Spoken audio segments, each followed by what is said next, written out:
Eh,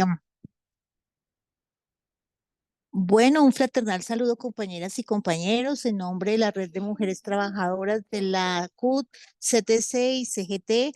Es una apuesta que hemos venido desarrollando cada vez con la esperanza de que nuestro trabajo lo que haga es el fortalecimiento del ejercicio político que cada una de nosotras tiene en temas que tienen que ver con el movimiento sindical, pero también con temas puntuales de género y la apuesta que tenemos las mujeres por la democratización y nuestros derechos. El día de hoy tenemos la moderación de nuestra compañera Dana por parte de la CGT. Entonces, Dana, te damos la bienvenida. Bueno, muchísimas gracias, compañera Dori y compañeras de las centrales obreras. Muy buenas tardes para todos, todas, todes. Este es un espacio que hemos venido realizando a lo largo de este año con las compañeras de las diferentes centrales obreras en una red de mujeres sindicalistas que decidimos crear precisamente para este tipo de espacios de concientización, capacitación, pedagogía en temas que nos ocupan en género y el mundo del trabajo. Entonces, bueno, les pedimos excusas por el link, tuvimos ahí un percance, pero pues la idea es continuar con esta reunión y con esta clase de pedagogía que vamos a hacer el día de hoy.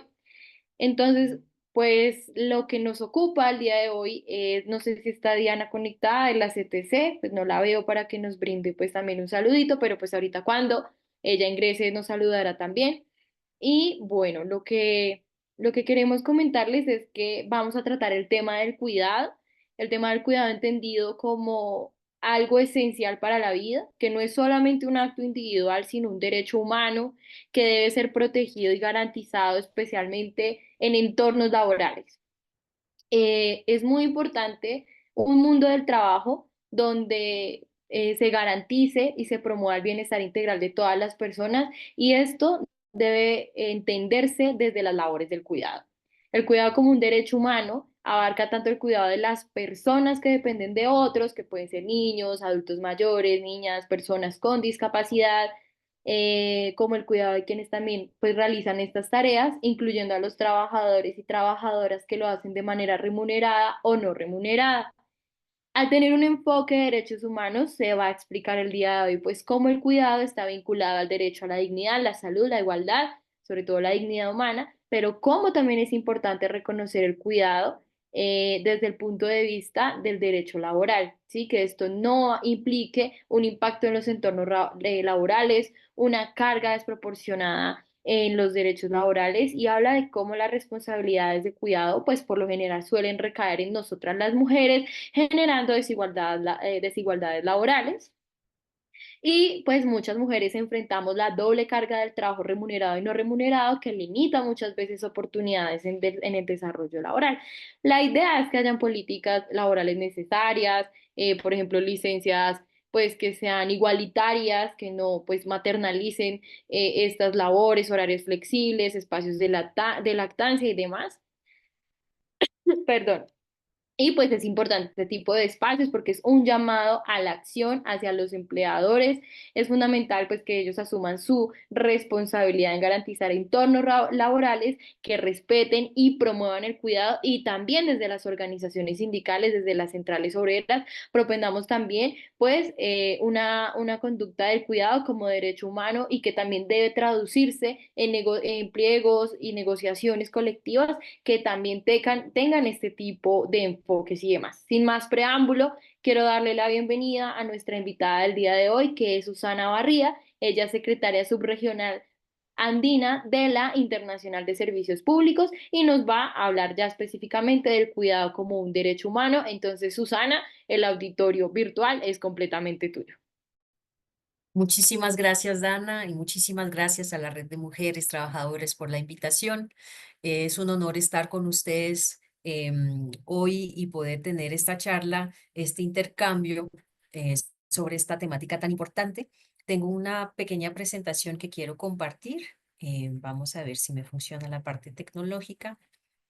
Em, la, mm, Voy a empezar un poquito con la presentación de la Internacional de Servicios Públicos rápidamente, ya que Estoy segura que no todas y todos conocen a esta organización. La Internacional de Servicios Públicos es una federación sindical internacional, es una organización sindical que agrupa a 700 organizaciones sindicales a través de 154 países del mundo que representan a 30 millones de miembros. Son estos miembros y estos sindicatos de los servicios públicos entendidos no solamente como digamos, sectores que son del sector estatal, sino una serie de sectores, servicios que son necesarios para la vida, que son necesarios em, para asegurar los derechos humanos. Entonces, por ejemplo, ahí está el sector del agua, el sector de la energía, el sector de la salud, el sector del cuidado, además de lo que son los servicios municipales y los servicios de la administración central y del Estado. En estos diferentes sectores, en estos diferentes servicios públicos, estamos trabajando con los sindicatos que son tanto de entidades públicas, privadas, sin fin de lucro, comunitarias, porque sentimos que en esos sectores la importancia de tener servicios públicos es grande, pero eso no quiere decir que los otros servicios no sean servicios que son necesarios para todos. Vemos la importancia de asegurar que se fortalecen esos servicios y muchas veces fortalecerlos quiere decir también que tengan un fuerte componente público. Nosotros tenemos dentro de lo que es Interaméricas servicios de sindicatos que representan a los servicios del cuidado y la salud en más de 14 países y una apuesta muy fuerte de fortalecer y visibilizar a los trabajadores de ese sector, porque sentimos que ahora tenemos un momento político muy importante que tiene que ver con fortalecer el derecho al cuidado y los trabajadores de los sectores del cuidado son esenciales para ese proceso. Entonces, volvamos un poquito al contexto político en el que estamos, porque el tema del cuidado es un tema sindical desde muchos años, no es nada nuevo. Nos acordamos, por ejemplo, del convenio 156 de la Organización Internacional del Trabajo, que es el convenio sobre trabajadores con responsabilidades familiares, que ya viene del 1980, 81 específicamente. Y en ese convenio ya se tenía, digamos, esa apuesta de redistribución del trabajo no remunerado del cuidado a través de diferentes mecanismos, pero el mecanismo, digamos, que estaba como más central en ese momento de la apuesta era a través de licencias que son para tanto hombres como mujeres, para que entonces romper este entendimiento que cuando hay una necesidad de cuidado es responsabilidad de la mujer y poder poner en el mercado laboral esta apuesta de que cualquiera persona puede tener una licencia, es un derecho tener la licencia y esa licencia tiene que ser tanto como hombres y para mujeres porque los hombres dentro de la familia tienen esa responsabilidad. En ese momento se hablaba mucho, digamos, desde esa perspectiva que tenía un enfoque un poco individual, ¿sí? Como que los derechos de cada familia y dentro de la familia de cada persona de poder tener el tiempo, el espacio para poder asegurar esa responsabilidad dentro de un marco de las responsabilidades que se encuentran dentro de la sociedad. Después nos encontramos con la pandemia de COVID-19.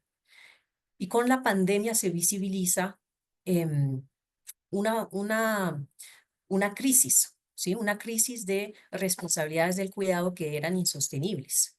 Y con ese momento de la pandemia visibilizamos que este no es solamente un debate de familias o de individuales, sino que es un tema de sociedad.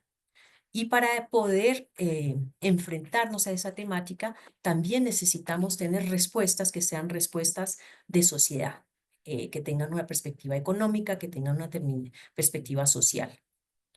En las Américas nos encontramos además con una historia de un trabajo que se ha hecho sobre el derecho al cuidado como un elemento muy importante de ese debate.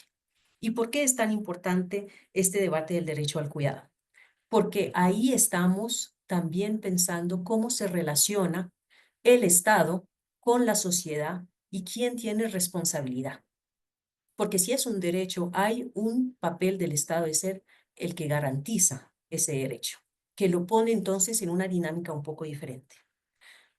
Esa realidad, ese trabajo se visibiliza con la solicitud de opinión consultiva que llevó a Argentina a la Corte Interamericana de Derechos Humanos en noviembre del 2023, que dice que dice, queremos saber qué es el contenido del derecho al cuidado, cómo se relacione con los otros derechos, fundamentalmente si es un derecho autónomo o no, en sus diferentes aspectos. Nos acordamos que los diferentes aspectos que se vienen hablando cuando hablamos del derecho al cuidado es el derecho a ser cuidado, el derecho a cuidar y el derecho al autocuidado. Eso como son las tres facetas, digamos, de ese derecho. Y entonces, cuando un país lleva a la Corte Interamericana de Derechos Humanos una solicitud de opinión consultiva, lo que hace es que quiere que la Corte profundice la conceptualización de lo que es ese derecho. Eso fue un momento muy importante porque creó un debate político muy a fondo.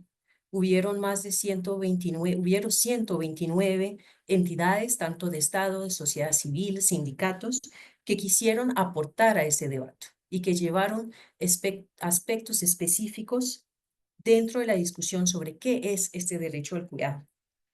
La parte súper importante aquí es el tema de la autonomía de ese derecho. Por el momento todavía no tenemos la respuesta de la Corte, estamos a la espera. El proceso lleva un año y esperamos que a principios del año próximo ya tengamos una respuesta de la Corte, porque si la respuesta de la Corte, entre muchas cosas, nos dice que sí, que esto es un derecho autónomo, que no es anexo a otro, que no es derivado de otro, sino que es un derecho que es clave y que permite cumplir con otros derechos, aunque sea interconectado, es autónomo. Eso tiene consecuencias porque de alguna manera pone en horizonte la obligación de reconocer ese derecho dentro de nuestros diferentes países. Y si se reconoce como derecho, quiere decir que es exigible, que a través de las diferentes herramientas que tenemos en los diferentes países, podemos empezar a exigir que se tiene que cumplir con ese derecho. Es importante reconocer que estamos en esta región, en este momento político especial, porque no es que esta discusión está tan avanzada en otras regiones, ni en Europa, ni en África, ni en Asia. Es en las Américas donde estamos como a la vanguardia de ese trabajo de formulación. Y eso también quiere decir que hay un trabajo previo, o sea, hay varios países donde ya se viene hablando de este tema del derecho al cuidado. Y, por ejemplo, para nosotros en Colombia, es muy claro que el proceso en Bogotá, que tiene que ver con las manzanas del cuidado, ha creado un entorno de debate. Y eso también es lo que vemos, es la base de la discusión que tenemos a nivel nacional y la propuesta a nivel nacional de tener una política pública para un sistema nacional de cuidado. Y entender entonces que este proceso en Colombia se enmarca en este contexto. Pero que es todavía más importante, que pensemos también en las conceptualizaciones que les damos a estos diferentes aspectos. Cuando empezamos durante la pandemia a hablar del tema del cuidado de nuevo, con esta nueva perspectiva más amplia, social, se escuchaba mucho del tema de la economía del cuidado y de la economía del cuidado como una conceptualización que nos permite valorar todo el trabajo de cuidado remunerado y no remunerado. Pero también nos dimos cuenta que desde una perspectiva no solamente feminista, pero sindical, dentro del Comité de Mujeres de la Internacional de Servicios Públicos, que de alguna manera eso no nos permitía tanto también pensar cómo transformar la manera como estábamos organizados como sociedad, que se había visibilizado era injusta, pero entonces ¿cómo la cambiamos? Si es injusta, tenemos que tener un elemento transformador en la manera como lo vamos analizando. Y de ahí definimos que era más útil para nosotros pensar desde un tema de organización social del cuidado. ¿Por qué? Porque eso nos permite pensar cómo están distribuidas las responsabilidades, cuáles son los factores tanto de género, de clase, de políticas públicas, y entonces cómo se puede cambiar esa organización. ¿Qué queremos decir con eso? Si miramos la organización social del cuidado actual, tiene las familias, por supuesto, en las que, como hemos mencionado ahora anteriormente, más que todo son las mujeres que tienen responsabilidad, aunque siempre sabemos que hay hombres que toman responsabilidad y que se vuelven cuidadores principales dentro de sus familias también, pero de manera general sabemos que son las mujeres que tienen la mayoría de esta carga. También están las comunidades que fueron muy presentes durante la pandemia también para poder apoyar a los diferentes actores y a las familias en sus responsabilidades del cuidado, pero son un actor menor. El mercado también es un actor de esta organización social del cuidado, donde no solamente hay un aspecto del trabajo de las mujeres dentro del mercado, pero además un elemento de lucro que viene a agregarse a este aspecto. Y finalmente también el Estado como un actor que también provee servicios del cuidado y en el que también la mayoría de la fuerza de trabajo son mujeres, tanto en el mercado como en el Estado, como la comunidad, como las familias, las que están ahí más que todo son las mujeres. Eso lo hace injusto, lo hace desigual, lo hace inviable. Pero si miramos estos cuatro actores, la carga, responsabilidad está con las familias. Y eso lo empeora, porque entonces toda esa responsabilidad dentro de las familias tiene un impacto sobre la triple carga de trabajo de las mujeres. Y ahí es donde pensamos que es importante tener una apuesta, ya que estamos hablando de un derecho que está visibilizando el papel del Estado y también de un tema de sociedad, donde podemos pensar también la colectivización de esta responsabilidad del cuidado, que movamos esta responsabilidad desde la familia hasta el Estado a través de servicios públicos del cuidado de calidad, universales, porque sabemos que para que sea una alternativa, tiene que ser que sean servicios de calidad. Y eso es un poco el momento de la apuesta también cuando hablamos de sistemas nacionales de cuidado, de preguntar, pero entonces, ¿quiénes van a dar esos servicios del cuidado? Hay aspectos del cuidado que de alguna manera no se pueden transformar en servicios públicos. Por ejemplo, todo lo que es el trabajo del hogar. Puede ser que sea un tema de mercado, pero es difícil que sea un servicio público. Pero hay otros elementos que sí pueden ser servicios públicos, que son todos los servicios necesarios para las personas con dependencia alta, que es lo que muchas veces le pone más peso a las familias. Por ejemplo, la persona adulta mayor o el familiar con discapacidad o los niños antes de que puedan entrar al elemento escolar. Todas estas personas que tienen un elemento de dependencia más alta, si podemos tener estructuras de provisión que proveen estos servicios con calidad de manera universal, entonces eso nos permitiría tener una carga que se mueve desde las familias hasta el colectivo a través del Estado y que cambie entonces nuestra estructura social para descargar de un lado, poner en la carga del otro lado, asegurando que las personas que trabajan ahí tienen trabajo decente, porque si no vamos reproduciendo la misma situación donde mujeres con sobrecarga de trabajo se reemplazan por mujeres con condiciones de trabajo, con brechas de derechos laborales. Entonces ahí de nuevo el tema del trabajo decente como elemento esencial se vuelve muy importante.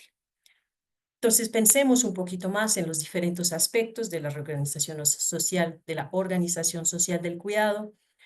Son el tema de la economía del cuidado, como decíamos, como uno de los elementos, pero en el que tenemos que superar la lógica del mercado, las políticas del cuidado, que tienen que ver, por ejemplo, con esto de asegurar que sea un derecho humano, pero también que sea un bien público, que sea considerado con un elemento que es importante para la sociedad, para el colectivo, y en estos dos casos también la importancia de proponer estructuras y sistemas públicos de cuidado social con una cierta ética, una ética del cuidado que asegure la redistribución de la carga de trabajo, pero también que no sea mercantilizado, que estemos en un proceso de asegurar servicios para derechos.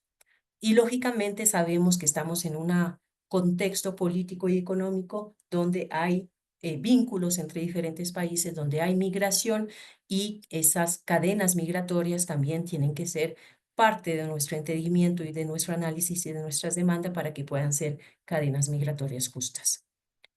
Cuando empezamos a hacer este trabajo desde la Internacional de Servicios, sentimos que era muy importante trabajar con aliados en la sociedad civil, trabajar también con aliados en lo que son las organizaciones de derechos humanos y plasmar un poco toda esta perspectiva en un manifiesto. Hicimos este manifiesto que se llama Reconstruir la Organización Social del Cuidado, que lo podemos resumir en lo que son 5 Rs. Ahora, seguramente ya conocen 5 Rs, que son las 5 Rs del cuidado de la Organización Internacional del Trabajo. Y las 5 Rs que nosotros habíamos planteado, a la verdad, un poquito antes, se parecen mucho a las 5 Rs de la OIT, pero tienen posiblemente 2 diferencias fundamentales. Y aquí les pongo un poco la perspectiva para que podamos mirar un poco cómo se relacionan. La primera R es la de reconocer el valor social y económico del trabajo no remunerado del cuidado en lo que es el trabajo de la OIT. ¿Y para qué sirven estas Rs? Para pensar, para analizar, para tener, digamos, una perspectiva de las propuestas que se hacen o de lo que queremos llegar a desarrollar, teniendo un poco esa estructura mental de los elementos clave. Entonces, cuando hablamos de reconocer, por supuesto, apoyamos a esa idea de reconocer el valor social y económico del trabajo, pero también esa idea de que se pueda reconocer el derecho humano al cuidado, que es fundamental, como les decía, para asegurar también que tenemos una perspectiva de un papel del Estado en garantizar ese derecho.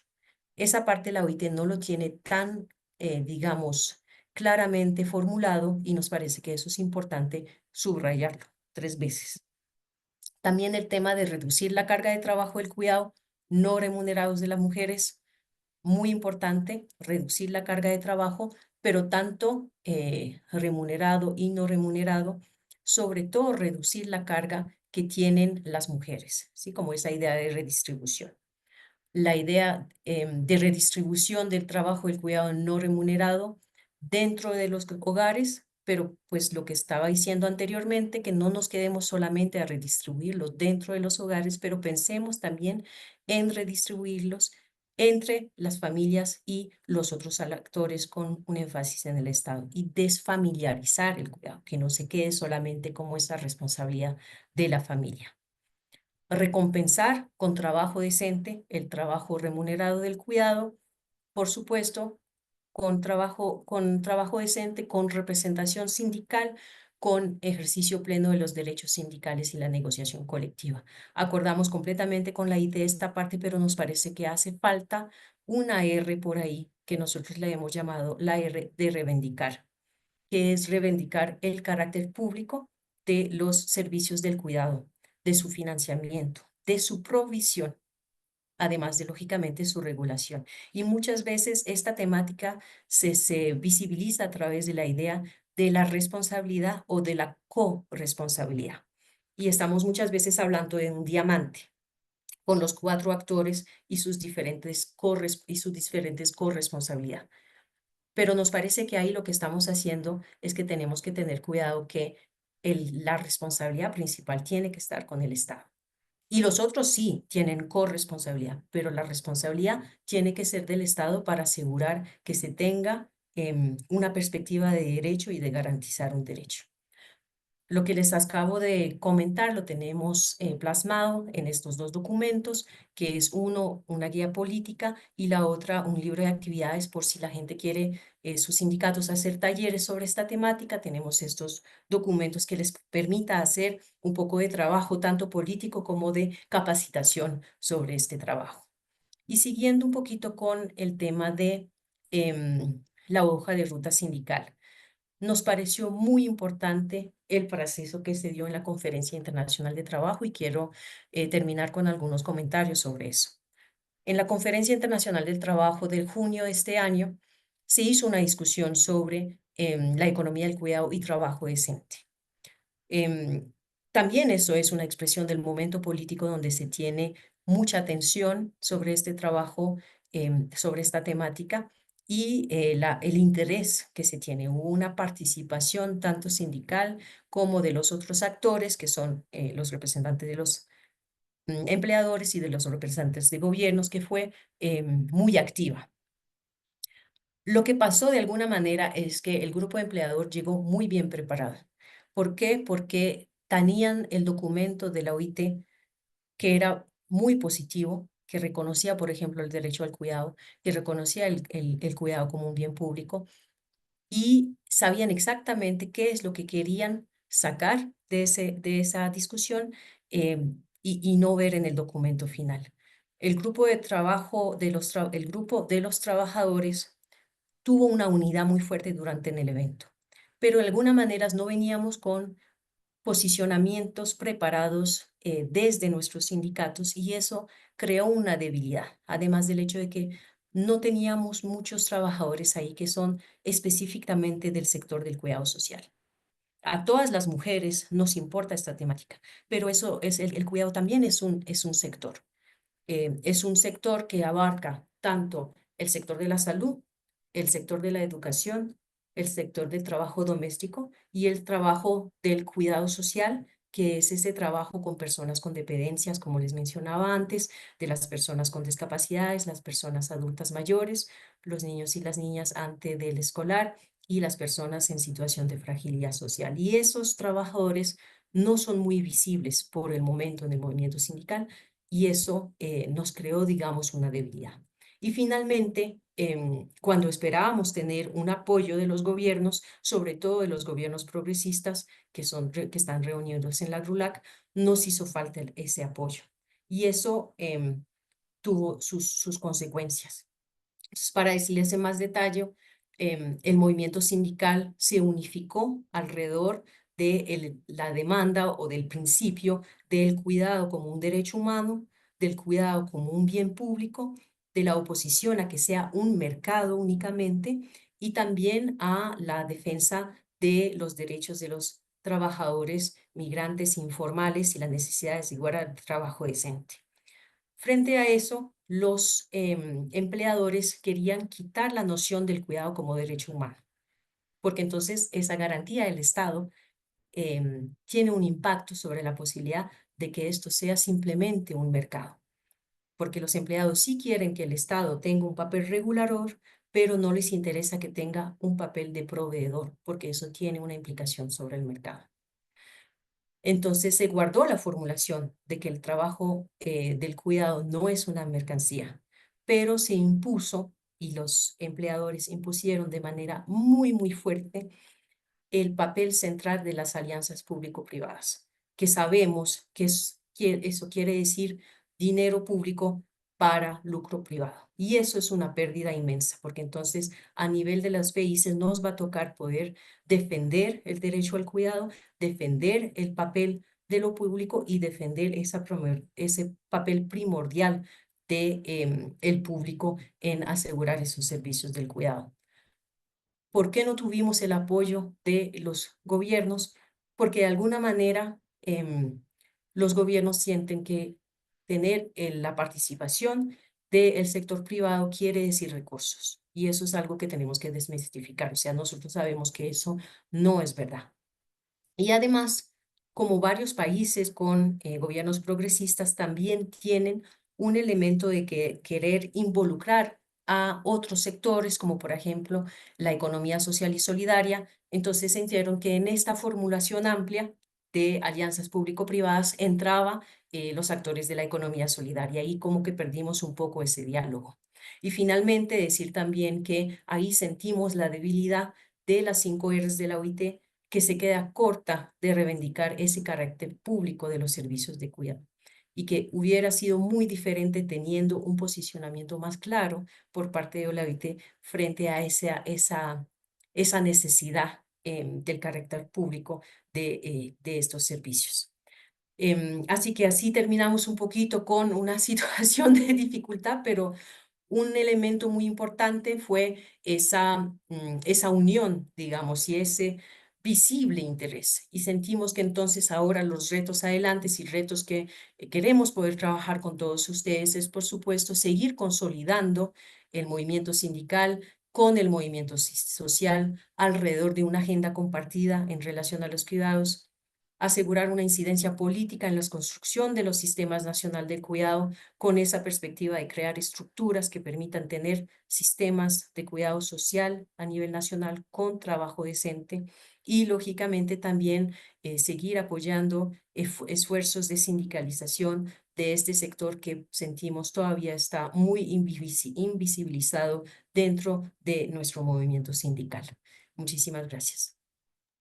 Muchísimas gracias a ti, Susana. Yo creo que estamos de acuerdo en que, pues, efectivamente estos temas deben visibilizarse muchísimo más en el movimiento sindical, pero no solamente en el movimiento sindical, sino, como tú lo dices, hacer una articulación con los movimientos sociales.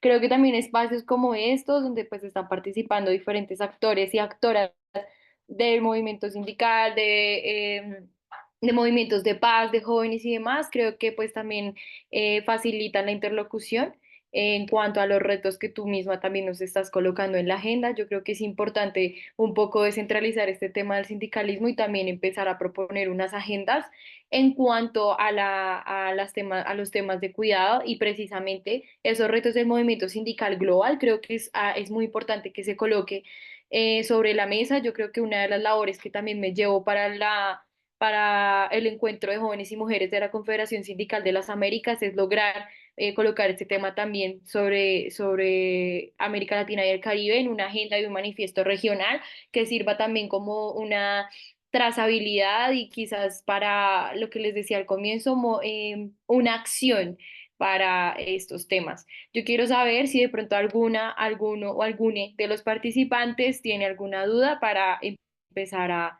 de pronto a aprovechar acá el tiempo y que Susana le responda algunas preguntas respecto de este tema tan importante.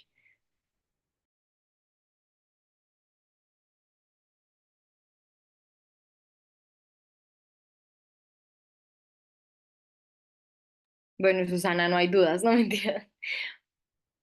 Bueno, yo sí voy a hacer una pregunta que sí me la realizó una compañera acá, La- SGT por chat, me decía que no podía como alzar la mano.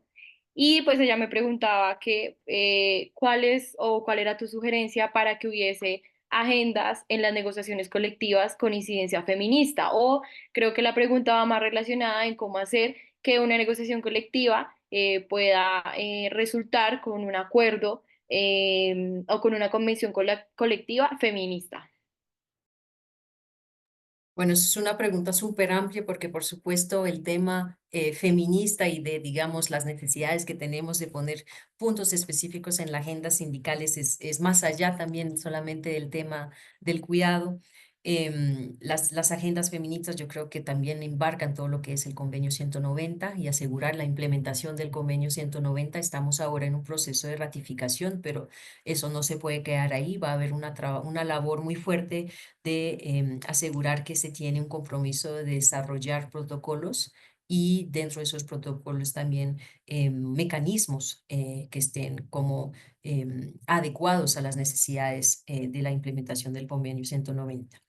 En términos del tema del cuidado, pues por supuesto ya también se ha firmado, se ha ratificado el convenio 156 sobre las responsabilidades de trabajadores con responsabilidades familiares, que tiene varios elementos en términos de asegurar que hay licencias específicas que tienen que ver con los trabajadores de un lugar que tienen esas responsabilidades de cuidado y tienen que poder asegurar el tiempo necesario para ello. Pero me parece que también es importante que en esos espacios de negociación colectiva vayamos poniendo elementos que tienen que ver con estructuras para el cuidado social. Entonces, por ejemplo,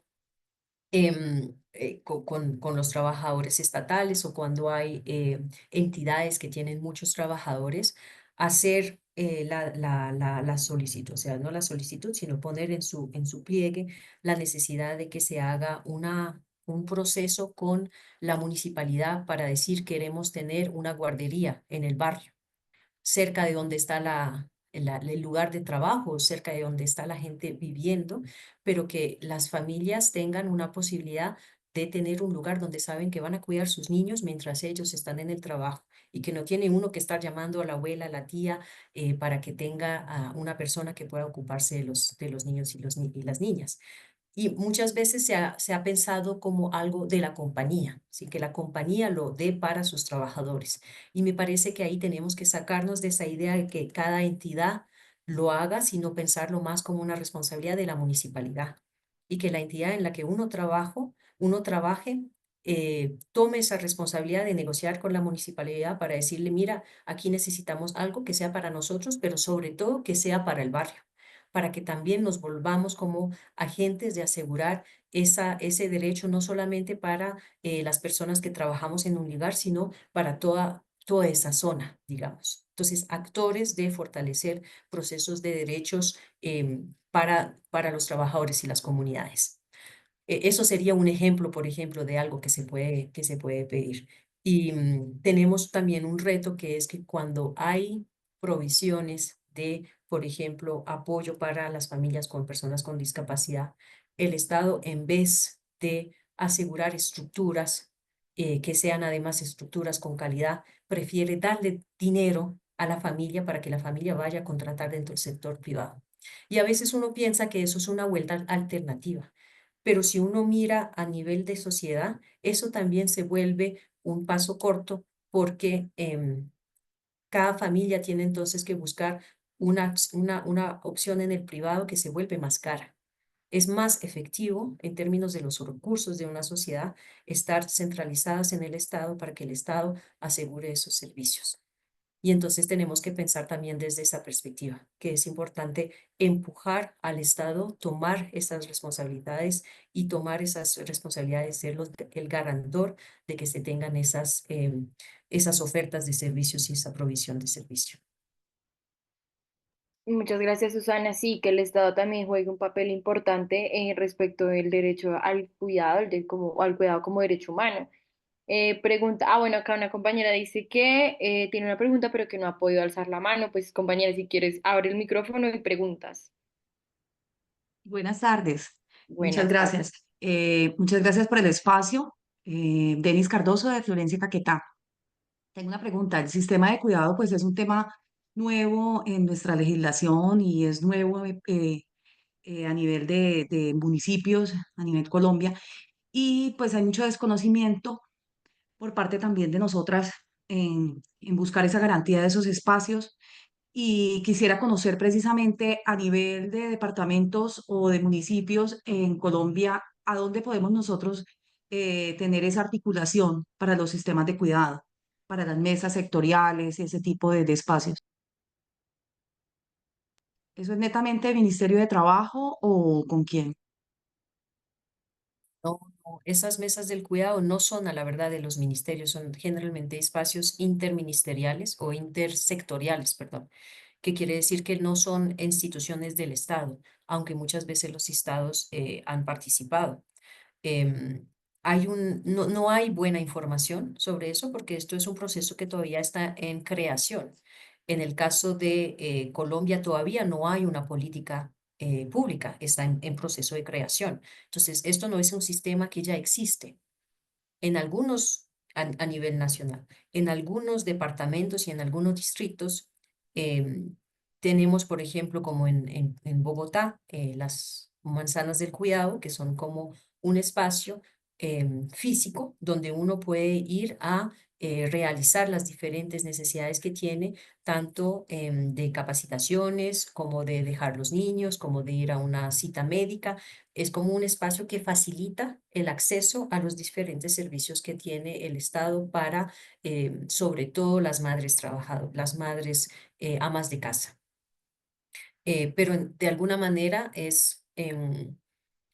también es parcial, no, tampoco es suficiente, ¿sí? No tiene todos los servicios que necesitaría, pero tiene una labor muy importante para asegurar el acceso a servicios a amas de casa de los sectores económicos vulnerables. Entonces, no existe todavía esa articulación porque esos sistemas todavía no existen. Lo que estamos haciendo es pidiendo que se desarrollen. Gracias, Susana. Acá en el chat hay otra pregunta y es, bueno, dice, buenas tardes, me preguntan compañeras si esta política también abarca a las madres trabajadoras en otros sectores que tienen el cuidado de hijos menores y cuyos horarios laborales no les favorecen o se sienten restringidas al pedir permiso para citas médicas de sus hijos y acompañamientos escolares. Bueno, entiendo que la pregunta va enfocada, sí, en que sí también abarca a esas madres que están en otros sectores del cuidado. Sí, no estoy segura qué quieres decir con madres en otros sectores del cuidado, pero diciendo, pues puede ser que la respuesta en relación a las manzanas del cuidado era como en ese sentido, ¿verdad? Las manzanas del cuidado, por ejemplo, hay como 20 en la ciudad, hay una en Kennedy, entonces la gente que vive alrededor de esa zona puede acudir ahí para tener acceso a los diferentes servicios que provee el Estado. Pero eso tampoco es, hay una diferencia, digamos, entre ese programa del distrito que está orientado hacia específicamente las amas de casa y el hecho de tener un servicio universal para asegurar que las personas que tienen responsabilidades del cuidado puedan tener, digamos, un alivio de sus responsabilidades porque hay una alternativa dentro del Estado. Y un poquito por ahí va la propuesta de decir que con la nueva política que se está desarrollando tenemos que apuntarle más hacia tener esas estructuras para que podamos tener a mediano y largo plazo esas alternativas, para que las familias puedan tener una alternativa de que sean ellas las que tienen que hacer todo, que sean ellas las que tienen que sacar cada vez un espacio de permiso. Aunque por supuesto sí se necesitan siempre poder tener permisos para poder asegurar ciertas responsabilidades y ahí entra el convenio 156 que les da un marco para que puedan negociar permisos para responsabilidades familiares. Y eso es para todos los sectores.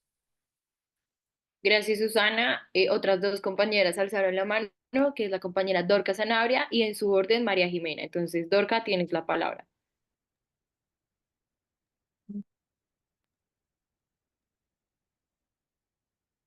Dorca, bueno, Disculpa, no lograba activar el micrófono. tranquila. He estado siguiendo el conversatorio y muy interesante lo planteado, mirando nuestras situaciones sociales, ¿no? Y sindicales. Parece que hay que empezar a colocarle como carne a ese término de economía del cuidado porque tal vez nuestras luchas y peleas se están centrando mucho en lo salarial y se nos olvida mucho que el parte o gran parte del salario se va cubriendo el cuidado de nuestras familias, ¿no? El cuidado para poder estar listos para ir a trabajar. Entonces, creo que en ese sentido, los sindicatos hemos estado como que perdiendo eh, por no enfocar bien ese tema. Eh, Estaba pensando que aterrizar un poquito eso, como con los ejemplos que estás dando de guarderías, eh, no sé qué otra forma se podría acompañar a las amas de casa o desde los hogares y dar la relevancia y dar el debate público, que la gente empiece a manejar ese tema, ¿no? Que no solamente sea el tema de los salarios, sino de cómo tomar medidas, qué estrategias podríamos implementar en eso, de que la gente empiece a empaparse de ese tema y empiece a darse cuenta de todo lo que se mueve desde el cuidado, de la economía del cuidado y empiece a tomar la relevancia, ¿no? Porque me parece que es un tema que ha estado bastante descuidado o que no se ha desconocido y ese hecho mismo nos lleva a situaciones de mucha injusticia con los trabajadores y las familias en general. Estaba pensando en eso, además de las guarderías, de las negociaciones, empezar a pelear a gestionar pues con el Estado por un marco legal interesante. Hay una tarea muy importante por hacer que es que se vuelva un tema público, un tema cotidiano, que todo el mundo lo esté manoseando y todo el mundo esté creando conciencia alrededor de eso, para que no se sienta, para controvertir o para rebatir o contraargumentar contra el discurso siempre de la pereza, ¿no? De hay que matarse y no hay que siempre tienen los empresarios y todo este discurso de la ultraderecha. Trabaje por mínimo salario, entregue la vida, porque eso es lo que se toca hacer. Entonces, interesante lo de las guarderías. ¿Qué otras cosas podríamos estar eh, mi- eh, poniendo en el debate? ¿Qué otras iniciativas?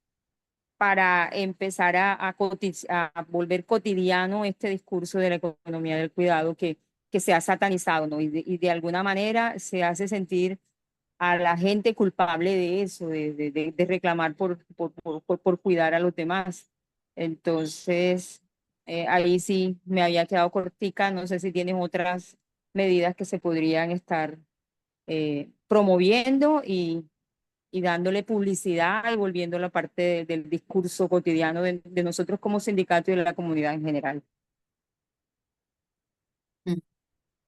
Sí, muchas gracias por esa pregunta. Me parece que es muy interesante, digamos, la perspectiva que das.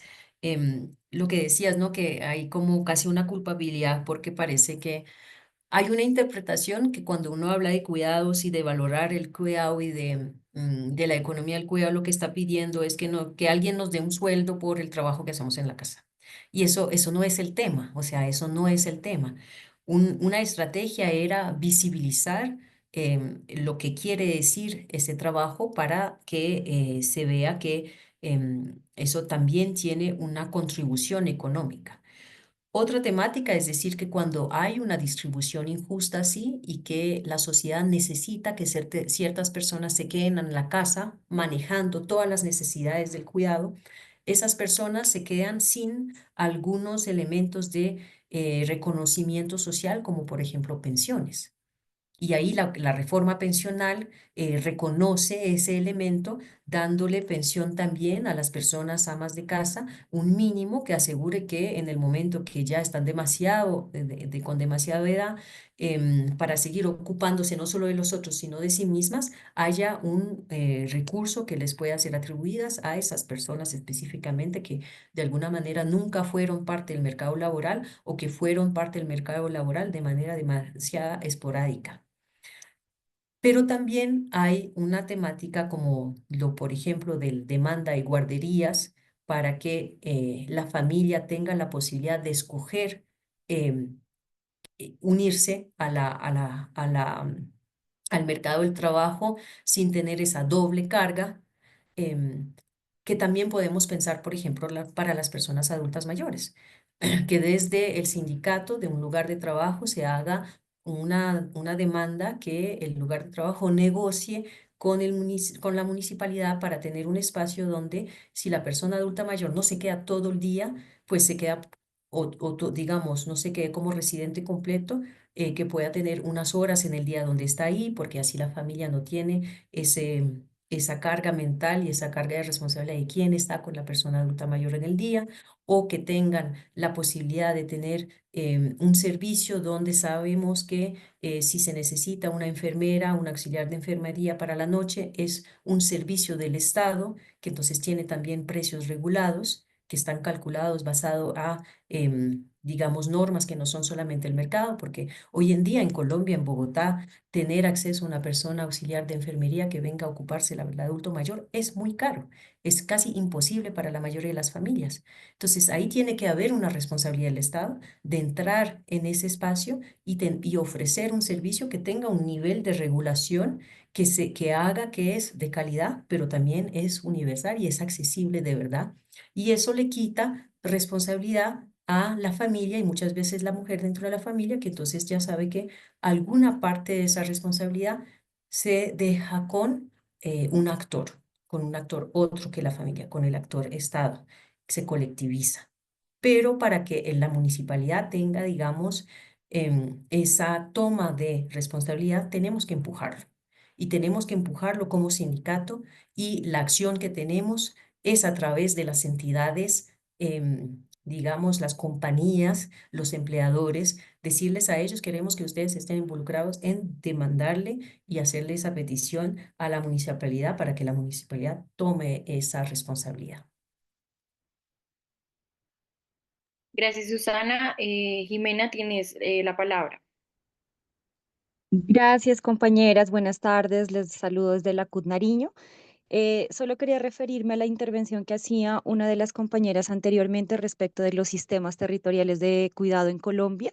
Recordar pues que en Colombia ya contamos con la creación de un sistema nacional de cuidado que se creó con la creación del Ministerio de la Igualdad en el año 2023 Hace 2 semanas ya fue publicado por parte del Sistema Nacional de Cuidado el COMPES de Cuidado, pues digamos prácticamente como una política pública que ya involucra recursos. Se encuentra incluso ya una ruta fluvial que está recorriendo el río Amazonas con servicios de cuidado y a nivel territorial también se han articulado ya sistemas municipales y departamentales de cuidado, como por ejemplo en Cali, que está Cuidarte, y en el departamento de Nariño y en el municipio de Pasto también, gracias a la incidencia de las organizaciones de mujeres y feministas, fueron incluidos en los planes de desarrollo la creación de los sistemas territoriales de cuidado, tanto para el departamento como para el municipio de Pasto.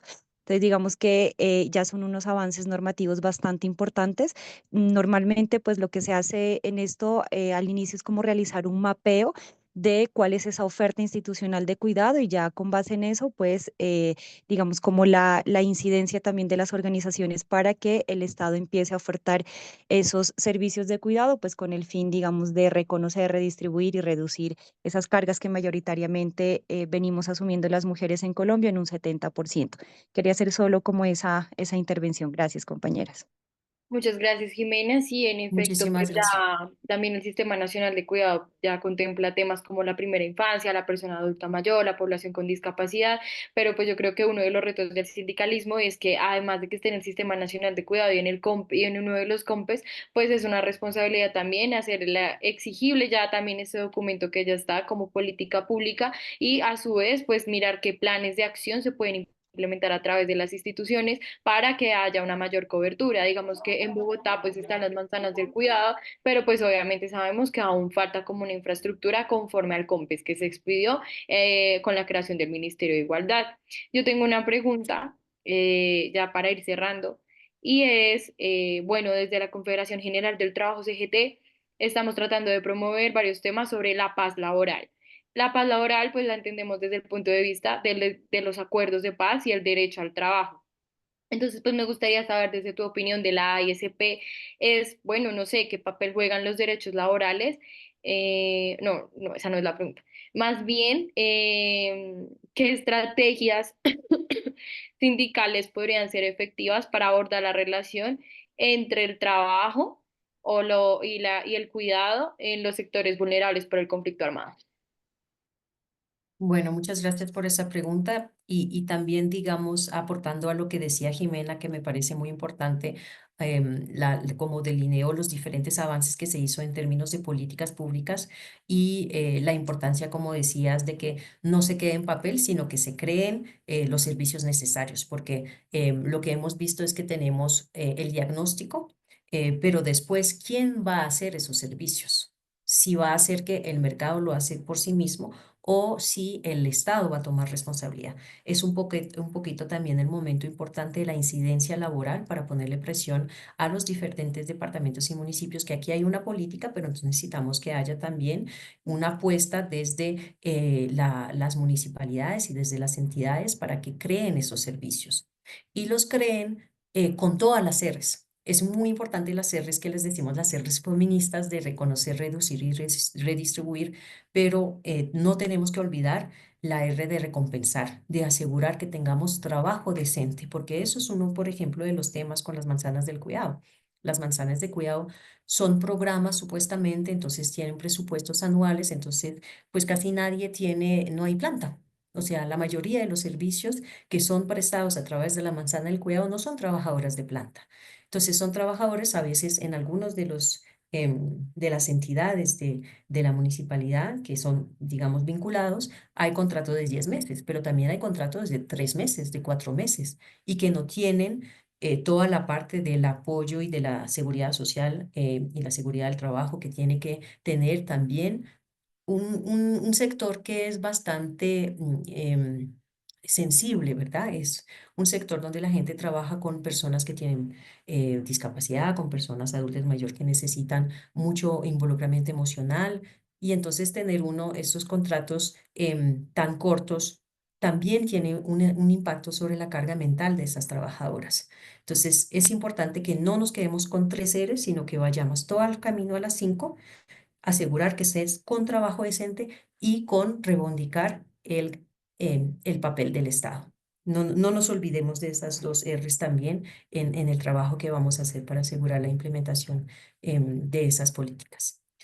Y bueno, en términos de lo que preguntabas en relación al papel de estas políticas frente a un contexto, digamos, de conflicto, me parece que también ese elemento de servicios públicos de calidad para personas que tienen que reintegrar dentro de la sociedad, que están en situación de fragilidad social, también tienen que entrar en esto, ¿no? Como que tener esos espacios también donde la gente puede llegar, puede compartir, donde se puede tener oferta. O sea, sabemos que hay una propuesta del Estado de poder asegurar que hay apoyos al desarrollo económico, pero muchas veces son muy difíciles de encontrar y son muy difíciles de poder llegar a esos espacios. Entonces, facilitar también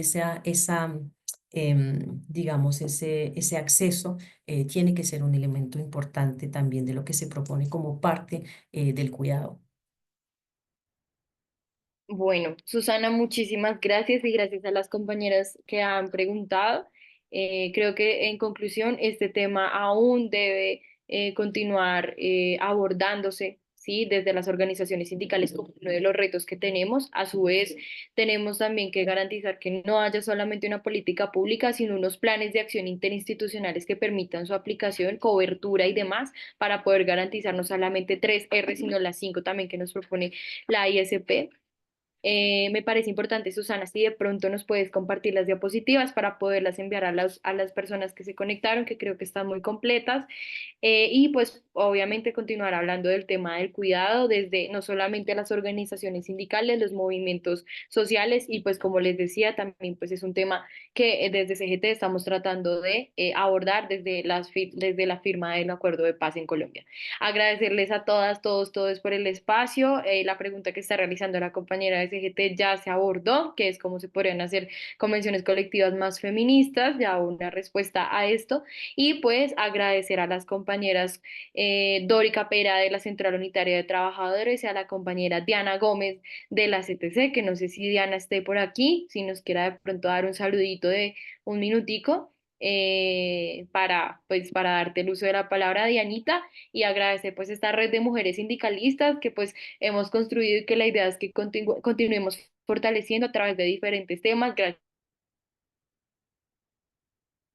esenciales e importantes. Entonces, no sé, Dianita, si estás por ahí y si no, entonces le doy el uso de la palabra a Dori para cerrar este espacio. Muchas gracias a todos, todas, todes. Bueno, Dianita, no la veo. Pero igual, compañeras, desearles a ustedes una feliz tarde, pero antes de eso, decirles que este espacio ha sido una construcción colectiva de las centrales con un esfuerzo enorme para podernos formar en los temas que consideramos desde la red podemos ir fortaleciendo en los discursos y en el conocimiento. Igualmente, hacemos la invitación para recordarles que tenemos nuestra última charla de cierre que es en el marco del Día Internacional de los Derechos Humanos y que igual esperamos su compañía, que igual hacer todo lo posible para la divulgación dentro de las 3 centrales y haremos un encuentro entre las centrales que nos permite hacer la planeación estratégica de la formación. Así que si ustedes consideran que hay algún tema puntual que podemos nosotros abordar, las invitamos a que nos escriban a los correos del Departamento de la Mujer de la CUT, mujer@cud.org.co, para nosotros llevarlos en la reunión que vamos a hacer con las compañeras a final de este mes o a comienzos de enero, que nos permitan dar la ruta que seguir nosotras como red. Muchísimas gracias, compañeras, y feliz tarde para todas y todos.